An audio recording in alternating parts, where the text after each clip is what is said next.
Presiden adalah premanisme ini harus diatasi sesegera mungkin karena mengganggu iklim usaha.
Lagi tidak hanya menangkapi preman jalanan tetapi juga memberikan sanksi ormas yang kerap sok jagoan dan berbuat onar. Inilah kontroversi selengkapnya, ormas semakin panas, bersama saya Zilvia Iskandar.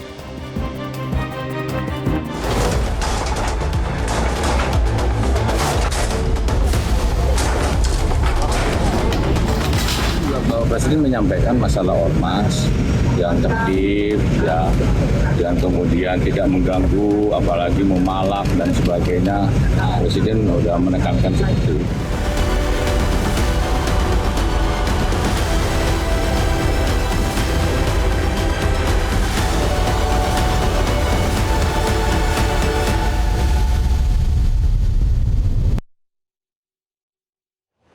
Pemirsa, untuk membahasnya sudah hadir 3 narasumber di studio dan 2 dari sambungan Zoom. Di studio sudah ada Ketua Umum Forkabi, Forum Komunikasi Anak Betawi, Abdul Goni. Bang Goni, selamat malam. Terima kasih sudah hadir di kontroversi. Kemudian di sebelah kiri saya ada anggota DPR RI Komisi 3, Nasir Jamil. Bang Nasir, selamat malam. Ya, selamat malam, Sylvia. Ya, kemudian juga ada mantan Kabareskrim, Bapak Susno Duaji. Pak Susno, selamat malam. Selamat malam, Mbak Sylvia. Ini selamat warna malam para pemirsa sekalian. Malam, warna bajunya kompakan ya dengan Bang Nasir ya. Ini bagian dari Satgas Pemberantas Preman.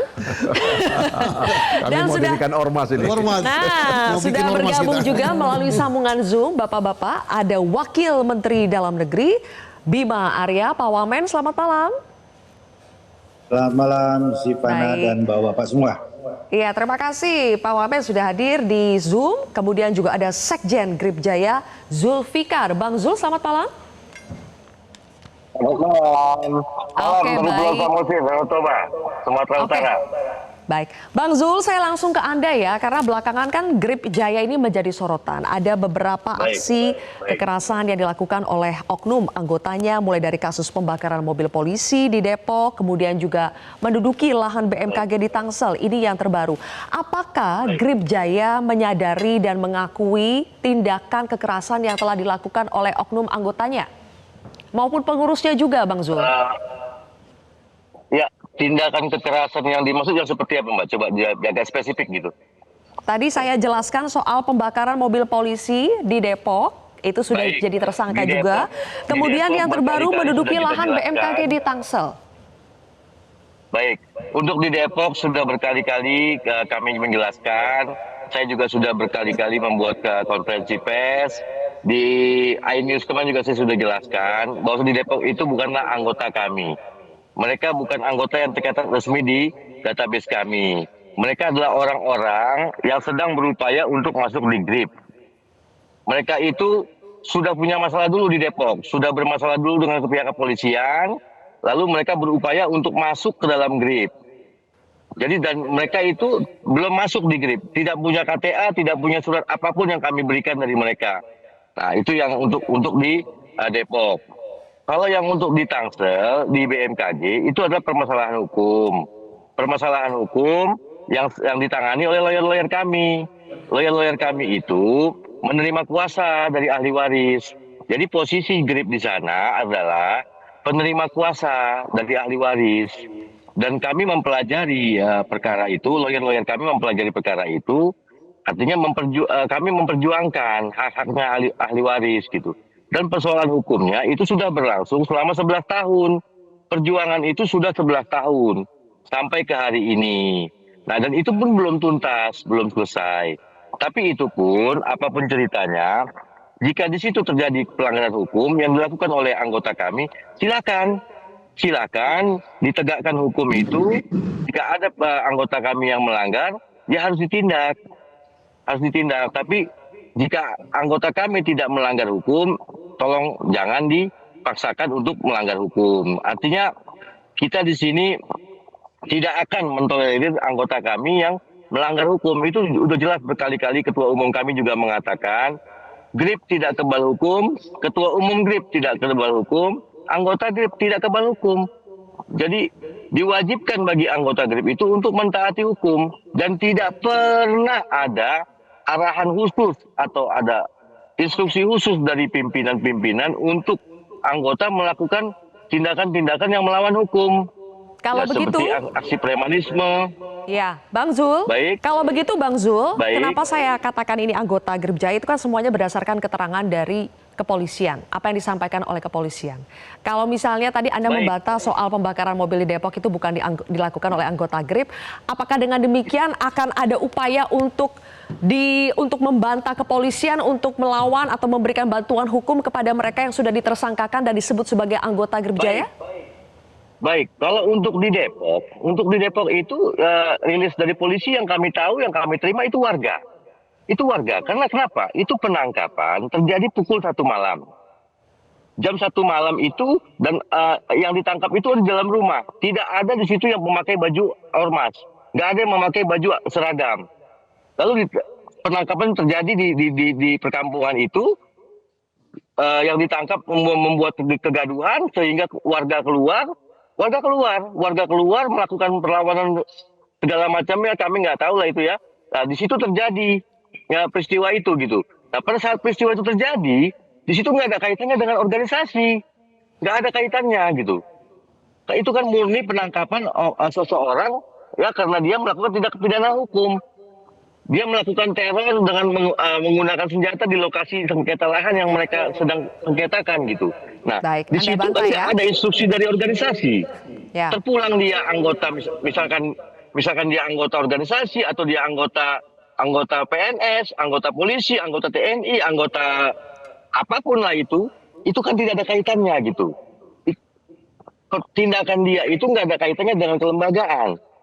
Pada saat dia ditangkap juga nggak ada kaitannya dengan kelembagaan. Pada saat mereka melakukan perbuatan melanggar hukum dengan melakukan pembakaran kepada mobil polisi yang sedang bertugas, nggak ada kaitannya dengan organisasi gitu.